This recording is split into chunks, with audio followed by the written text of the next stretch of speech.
Will you pray with me, please? Father, I am not strong.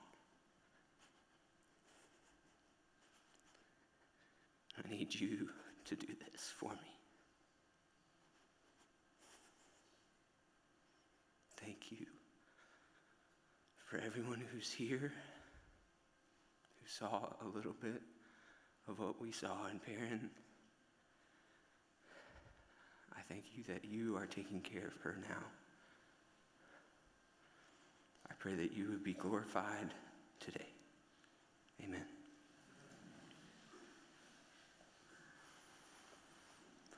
I'm going to do my best to get through this without crying.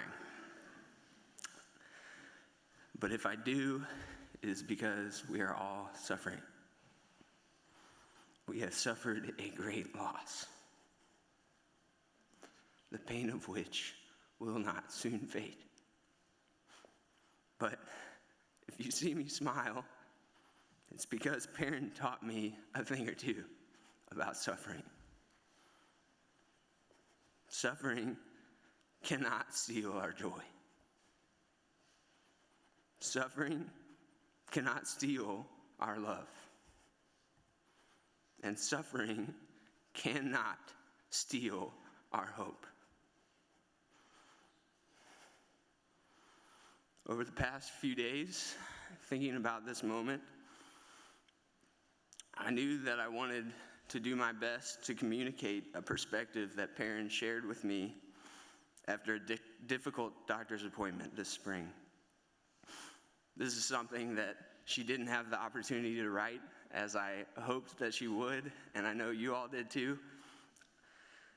So I wanted to take this opportunity to share with you just one of the most special things that she ever said to me. And we all know that she had a beautifully thoughtful way of expressing her thoughts through words. So please bear with me as I do my best to imitate her. It will not come close. It was the week before Easter. And as I mentioned, we had just left the doctor after receiving results from a scan that showed the cancer was still growing. We were both quiet in the car, driving down the road. I just looked over and I could tell she was deep in thought. So I asked her what was she thinking? And this is what she said. She said, "With Easter coming up, I just can't stop thinking about how the disciples must have felt." And I had no idea what she meant. I was confused. I asked her to explain, please. And so this is what she said. "Think about how they must have felt on Friday. Everything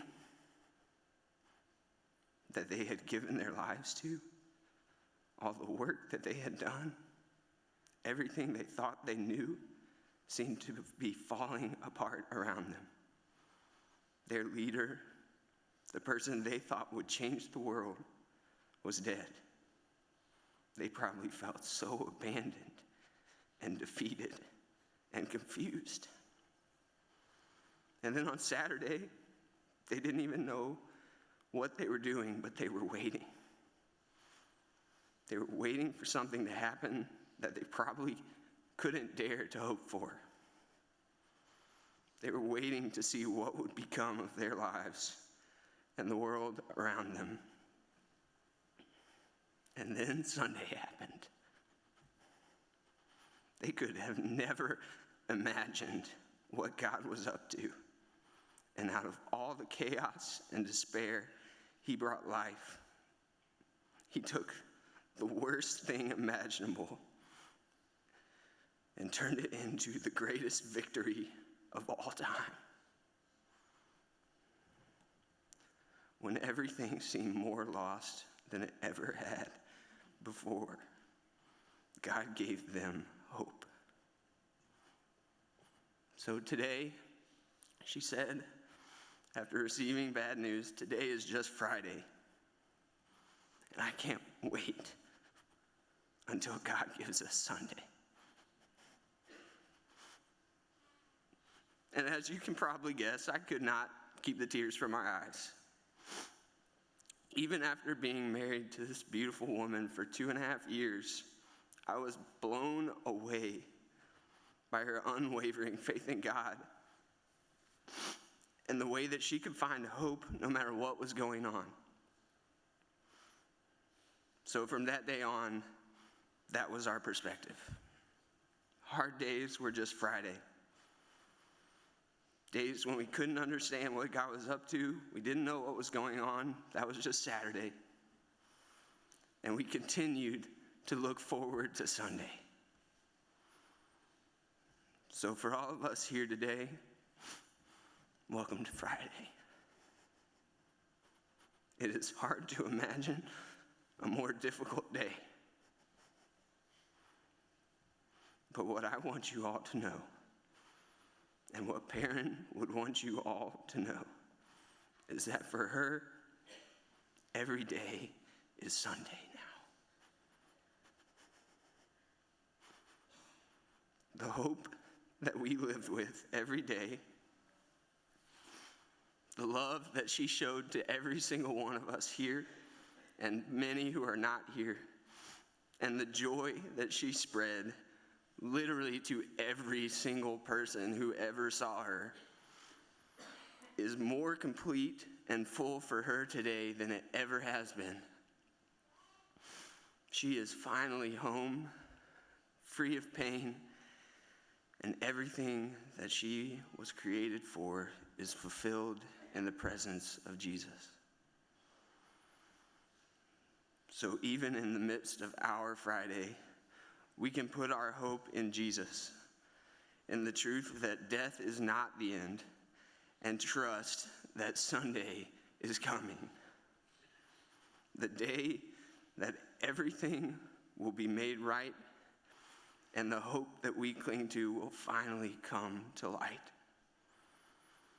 That day, we will be reunited, and we will all see her smile again. What she and I want for every single one of you here is for that hope to be yours. I want you all to be able to grieve with me without being crushed, without despairing, and without losing hope. Perrin's deepest desire was for God to use her story to bring people to him. Please let God do that today. If you do not know this hope, if you do not know Jesus, let Perrin introduce you. Let the life that she lived in the face of the most difficult circumstances bring you to the hope that never dies. Thank you from the bottom of my heart for being here today in honor of my wife. I love you all.